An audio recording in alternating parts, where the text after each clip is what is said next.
All right, welcome back. Welcome to Inside the Mind's Eye, the show where we explore the introspective nature of reality, being, isness, personhood, and all things that are considered esoteric. Thanks for coming. Thanks for being on the show. Thanks for being here with me.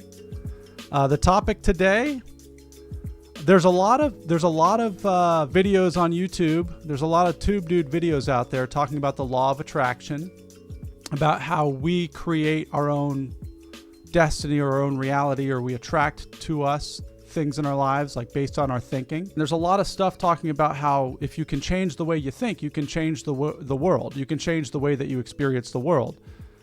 And that sounds good and it's great if you could actually change the way you think, which is impossible. It's not possible because the thoughts that are occurring are not yours. The best way to describe this is the world exists in like an ecosphere, an imaginative ecosphere, like our culture, our society, all the stimulation of our environment is a collaboration of every imaginative idea, thought, or experience that every person has ever had through all time. Playing off of itself. Like the way to imagine it is like there's a dome of thought, I like the word ecosphere. There's a dome of thought that, and our minds and our bodies are filters, and that's why like you can't actually choose your thoughts, is because you didn't choose to be born, you didn't choose your parents, you didn't choose the environment that you were raised in, you didn't choose the stimulation that showed up in front of you in the form of movies, film, television, books. You didn't choose circumstances that might have occurred, breaking your leg, being winning the spelling bee as a child. You had a natural proclivity towards spelling out words, and you won the bee. Like all these things that happened. Language itself, like what language were you given when you were raised? Like depending on your language, you might see if you were born in like a tribe in the middle of an island that did not really have language and spoken sound, your thoughts would not occur as words. So basically, all thought is just it's a result of everything you've ever experienced occurring in the form of an idea or a concept. So the first thing to realize or to understand is that you are not creating your thoughts. You're not choosing your thoughts. And what you can do and what you will do is you can get into a space of awareness and start to see that these things that are occurring are not me. I'm not identified with my thoughts. And so the question becomes, what happens after that? Can I change my thinking? And what I've experienced, the thinking, it does change, but what happens before that is it gets quieter. What happens when you start recognizing you're not your thoughts, you're not your imaginations, the noisiness of the thinking goes down, and the attention that thought craves becomes limited. It goes away. So the thought doesn't continue to grow. And if thought doesn't have anything to support it, kind of like fire and tinder, like if you're not giving tinder to the flame, it will go out. And that's what happens over time, or at least that's what happened for me. I just stopped paying attention to the thoughts that occurred in my head. I stopped paying attention to or taking them seriously or considering them as something that could be useful for me. And I've spent a lot of time with trying to practice the law of attraction and waking up every morning with lists of Napoleon Hill and Think and Grow Rich type stuff and mind over matter type stuff and just mantras and journaling. And like, if I can write out what I want to experience, blah, blah, blah, over and over until it completely crushed me from the inside out. And And I saw, or I've seen over the last year, that when I've stopped doing all that, when I stopped trying to create my reality, reality has created itself in a way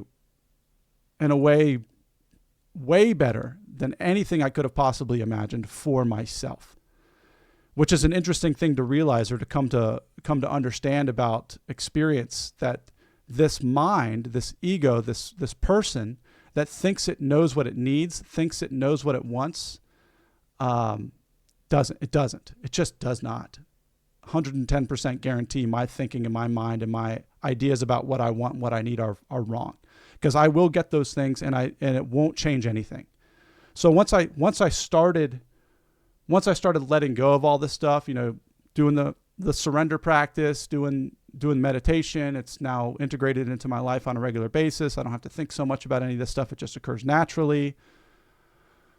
Reality, or life, has created itself in a way that is excellent. And I think that's what the law of attraction is really about. It's more of a negation process. In my experience, it's less about focusing on your thoughts, more about focusing on your being. That the ultimate experience, it's miraculous to even exist right now, that you're in a body and time, moving through space, interacting with other human beings that have their own thoughts, ideas, imaginations. Like, there's snow on the borders of this background.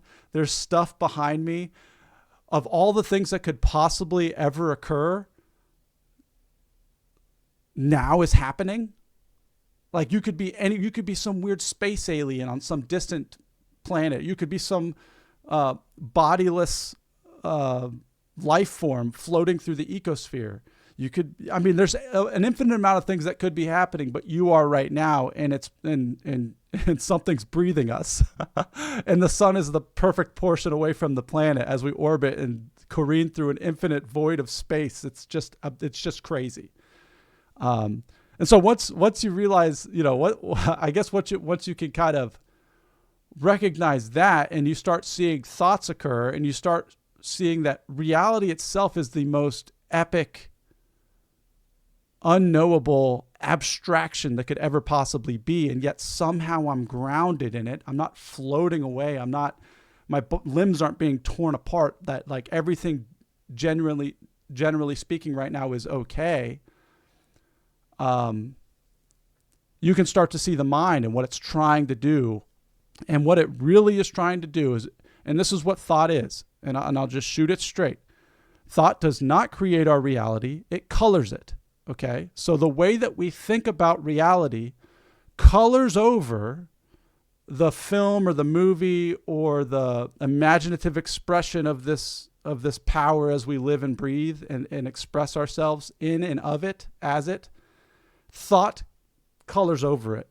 And a good example would be like, okay, like, you go look at a tree.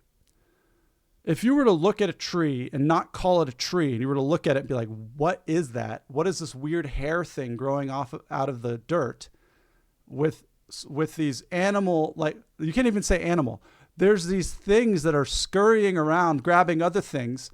If you were to not apply thought to what you're seeing, it would appear as some miraculous, like, amazing thing, and you wouldn't know what to call it. But because we've added thought to everything, we even describe our days. Like, I've had a bad day. It's like I'm layering my entire day with this judgment and this opinion on what it was, and if I believe that and I accept it, my mind solidifies it. And I have a bad day after a bad day after a bad day. And I'm not saying it's only, the thought does this only for negative things, and it does it for positive things too. Like this day was good, which means all the other days are not as good. So it's very careful. Like, what thought is doing is it's attempting to color over reality itself to, I don't know why it does it, but it does it. And it's attempting to change. It's attempting to change reality to suit its idea of what it needs or what it is. And I don't know. If you could put down the paints, reality will create itself what I've seen, reality has created itself in a way that is way more excellent than my thought can paint. And I think that's really what it's about. Like the law of attraction is true in the sense that you are what you're experiencing. That if I decide I've had a bad day, that's what I've had. It's like whether you think you can or think you can't, I believe you. It's like that. So my way around it, my way of moving past all that bullshit and getting back to source and getting back to reality is just, I don't pay attention to thought. Truly, madly, deeply, Savage Garden. I don't pay attention to the thought. They come and they go. They're in and they're out. And here's another thing too, is like, and I noticed that this week a little bit, is once thoughts and feelings start to build up, it's almost like the body and the mind can be kind of a pressure cooker. So once something happens in my day-to-day experience and I feel like agitated or frustrated or stressed and it starts to build up, I'll call someone. I'll talk through something. I'll express it. It's almost like throwing a little bit of soot on the flame, like there's the flame of thinking, because if left unattended to at certain times, the thought can be thought can overwhelm, and then I can end up acting in a way that is not preferable, because thought builds on thought, and then beliefs are formed based on that, and then I really truly end up having a no good, very bad time for an extended period of time. So, what I'll do at times is I'll literally call up a buddy and just share what's going on, and that disperses the embers, so to say. But a lot of times, a lot of it is just sitting and doing nothing, just sitting with my ass down. Thoughts are occurring, the feelings are occurring, and I'm just watching them pass through. Yeah, and that's and then that seems to have an effect on the way that reality has shaped itself and life has grown itself through this experience. So I hope this was helpful for you, and thanks for joining. Feel free to like, subscribe if you're interested in this type of stuff. Leave a comment if you want to hear me talk about anything else, and I'll see you on the next one. Stay excellent.